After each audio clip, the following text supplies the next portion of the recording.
और आपको क्या लग रहा है मनीष कश्यप अगर चुनाव जीत जाएंगे तो ईमानदार आपको लग रहे हैं? एक भी रिपोर्टिंग आप दिखा दें, हम चैलेंज कर रहे हैं। जेल से निकलने के बाद एक भी रिपोर्टिंग उनका अभी तक नहीं आया है। लेकिन जिस दिन आप गरीब असहाय के पास अगर राजनीतिक स्तर से जाते हैं तो अपना स्वार्थ में जाते हैं। जो हमेशा हर गरीब माओं का आंसू पोंछने का हमेशा काम करते हैं वो बदल नहीं सकते, ये तो नहीं लगता है सर। जी अभी मनीष कश्यप जी पत्रकारिता लाइन से हट करके चुनाव लड़ रहे हैं सांसद का, इस पे क्या कहेंगे? देखिए मनीष कश्यप एक अच्छा पत्रकार हैं और एक हम लोग अच्छा पत्रकार मानते हैं। अगर कहीं ना कहीं अगर देख लिया जाए तो हम लोग भी उन्हीं का गाइडलाइन पे चलते हैं जी। लेकिन वो राजनीतिक में आए हैं, सबसे बड़ी चीज वो गलती किए हैं और उम्मीद क्या गलती किए हैं? क्योंकि वो तो चाह रहे हैं कि जो अगर सिस्टम में गड़बड़ियां हो रही हैं तो सिस्टम में जा करके सिस्टम को ही बदल दो। हाँ, तो उनको क्या लग रहा है जो संसद का चुनाव लड़ेंगे जीत जाएंगे तो सिस्टम सुधर जाएगा?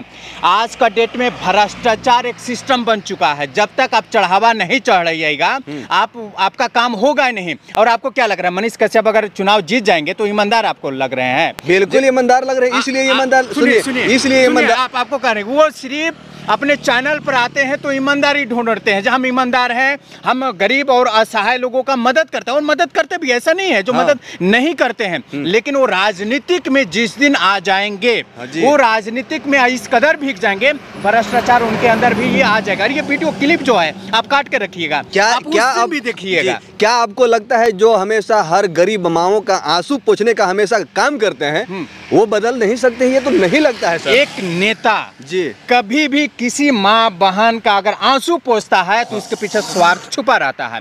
अगर आप पत्रकार हैं, किसी का अगर आप आंसू पोंछ रहे हैं तो उसमें आपका कोई स्वार्थ नहीं है। आप सेवा करने के भावना से किसी गरीब असहाय के पास जाते हैं। लेकिन जिस दिन आप गरीब असहाय के पास अगर राजनीतिक स्तर से जाते हैं तो अपना स्वार्थ में जाते हैं, वोट मांगने जाते हैं। अभी उनका आईडी पर बहुत सारा वीडियो चलता है, वो जहां भी जाते हैं देखिएगा जो उनका भीड़ लगता है और हर जगह एक ही बात गिड़गिड़ा रहे हैं, जो चाची हमरा वोट दे दूं, दादी हमरा वोट दे हूं। तो ये क्या है? स्वार्थ है। अगर स्वार्थ नहीं रहता और वो अच्छी तरीका से काम अगर किए हैं तो उनको वोट मांगने की जरूरत नहीं है, लोग उनको वोट देंगे। सर स्वार्थ की आप बात जहां तक कर रहे हैं वो ये नहीं चाह रहे हैं कि देखिए अभी आपको पता होगा कि जेल में उनको जिस तरह से डाला गया बेकसूर इंसान को, कोई वो बड़ा अपराधी नहीं थे। जब उस जेल में उस व्यक्ति को डाला जा रहा था तो लग रहा था कि कोई बहुत बड़ा अपराधी है, कोई बहुत बड़ा देशद्रोह व्यक्ति है कि उनके चेहरे पे काला पट्टी डाल करके जेल में भेजा गया। तो कहीं ना कहीं वो ये सोच रहे होंगे कि जो हमारे साथ अत्याचार हुआ और गरीबों के साथ अत्याचार हो रहा है बिहार में, बिहार के गरीबों का हक अधिकार को छीनने का काम किया जा रहा है, तो हो सकता है कि सोच रहे होंगे कि सिस्टम में आकर के कुछ गरीबों के लिए अच्छा कर सकते हैं। क्योंकि अभी हम ही लोग हैं, हम लोग तो सच्चाई को दिखा सकते हैं। हम लोग तो गरीबों को अगर कहीं 1 लाख 2 लाख 5 लाख लगेगा तो उतना मदद नहीं कर पाएंगे। लेकिन वो चाह रहे हैं कि मदद करे गरीबों को। जेल किस मामले में गए थे? अपना पत्रकारिता के मामले में गए थे जी मामले। वो जेल गए, जेल आने के बाद जो भी उनके साथ क्या घटना हुआ, क्योंकि वो तमिलनाडु का कुछ ऐसा मामला था, उनके ऊपर केस हुआ था। लेकिन जिस समय से जेल से बाहर निकले हैं एक भी उनका रिपोर्टिंग हमको दिखा दीजिए। जो गरीब का आवाज उठाए होंगे, रिपोर्टिंग किए होंगे, वो अपना ज्यादातर जैसे उनका सड़क पुलिया सड़क वगैरह बहुत सारा ऐसा चीज दिखाते हैं। एक भी रिपोर्टिंग आप दिखा दें, हम चैलेंज कर रहे हैं। जेल से निकलने के बाद एक भी रिपोर्टिंग उनका अभी तक नहीं आया है, क्योंकि वो जब जेल में थे उनका माइंड में पूरा बस गया था जो हमारा अबर जाएंगे, राजनीतिक में जाएंगे, चुनाव लड़ेंगे। अगर ये अभी लोकसभा के चुनाव लड़ रहे हैं दावे के साथ कर, अगर ये चुनाव नहीं जीतेंगे ना ये विधानसभा भी लड़ेंगे, क्योंकि इनके अंदर राजनीति खुट के भर चुका है। और आपको शायद उनका वीडियो भी देखोगे, जिस समय जेल से आए थे बहुत सारे बीजेपी के कार्यकर्ता उनके साथ मिले हुए थे। हालांकि आज वो निर्दलीय लड़ रहे हैं, उनको एक देख लिया जो तक शाबाशी हम लोग जरूर देंगे। जो किसी पार्टी का वो सपोर्ट नहीं किए, किसी आदमी का सपोर्ट नहीं किए, किसी भी नेता का सपोर्ट नहीं किए, निर्दलीय लड़े, क्योंकि उनको अपने पर विश्वास है जो हम जीतेंगे। लेकिन उनको राजनीतिक में नहीं आना चाहिए था। वो पत्रकारिता करते, लोगों का मदद करते, वो कर सकते थे। जिस दिन वो नेता बनेंगे ईमानदारी उनके अंदर खत्म हो जाएगी, भ्रष्टाचार उनके अंदर। अच्छा एक बात आपसे हम सवाल करना चाहेंगे कि सर ये बताइए कि किसी का सेवा करने के लिए कोई जरूरी थोड़ी है कि पत्रकार ही बन करके सेवा किया जाए। अगर वो सांसद बनते हैं तभी जो है कि देश के लिए अच्छा कर सकते हैं। और आप एक ये भी बात बोले कि कहीं ना कहीं अगर नेता वो बनेंगे तो भ्रष्टाचार कहीं ना कहीं वो भी करेंगे, ये चीज आप बोले। लेकिन कोई जरूरी थोड़ी है कि सर सब नेता भ्रष्टाचार ही हो जाए। हो सकता है कि वो सुधारने के लिए सोच रहे हैं। आपके गाँव में जी कोई ऐसा नेता है जो गरीब को सेवा करता है? गरीबों का सेवा करता है, दिन रात गरीब की आवाज उठाता है।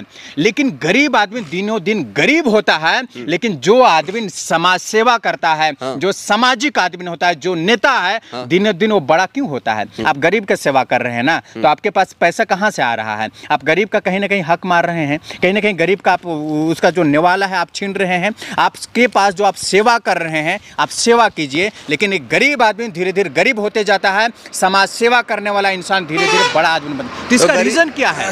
गरीब आदमी गरीबी बनता जा रहा है। तो इसका रीजन क्या है? यानी कि गरीबों के हक अधिकार को जो है कि गरीबों का जो निवाला है वो कहीं ना कहीं नेताओं के द्वारा छीना जाता है। जी बिल्कुल बिल्कुल, ये साफ है। देख लीजिए ना, झारखंड में आप देख लीजिए, बिहार में देख लीजिए, तरह तरह की जो है जो एजेंसियां हैं छापामारी मार रही है। तो वो क्या है? आज हम लोग अगर चल रहे हैं रोड पर, तो कहीं ना कहीं ये हमारा रोड है, इसका टैक्स हम दिए हुए हैं, इसका पे हम किए हैं, तो ये रोड बन रहा है। अगर समझिए हम लोग चॉकलेट भी खाते हैं, तो कहीं ना कहीं सरकार का हम लोग टैक्स दे रहे हैं, तो क्या हम गरीब का उसमें हक नहीं है? वो है, वो गरीबी का पैसा है, लेकिन आज जो है उसका दुरुपयोग किया जा रहा है। अच्छा सर, देश से गरीबी को कैसे मिटाया जा सकता है? एक सिंपल सी सवाल। देखिए, गरीबी को मिटाना थोड़ा असंभव है। हमारा देश का प्रधानमंत्री वो एक प्रण लिए थे, जो 2024 तक जितना भी देश में हमारे देशवासी जो गरीब हैं सबका पक्का के घर होगा। अब बताइए, प्रधानमंत्री जो देश का नंबर 1 व्यक्ति हैं, वो प्रण ले लिए गरीबी को हटाना है, वो नहीं हटा सके। पक्का के घर सबको मिला क्या? नहीं मिला। जब वो नहीं हटा सकते तो हम और आप क्या कर सकते हैं? बस गरीब को सिर्फ शोषण करना है, गरीब को सिर्फ यूज करना है, उसको वोट में तब्दील करना है। जब चुनाव आएगा तो गरीब दिखेगा, जी इब्राहिम अंसारी गरीब है, इनको दारू दिया जाए, मुर्गा दिया जाए, 500 रुपया पैसा दिया जाए। जैसे वोट खत्म हो गया, आप कौन है नहीं पहचानते भाई, भैया हम आपको वोट दिए हैं, नहीं दिए होंगे, हमको नहीं पता है, आप अपनी समस्या को लेकर चले जाइए, आपका कोई सुनने वाला नहीं। ऐसा हो रहा है हमारा।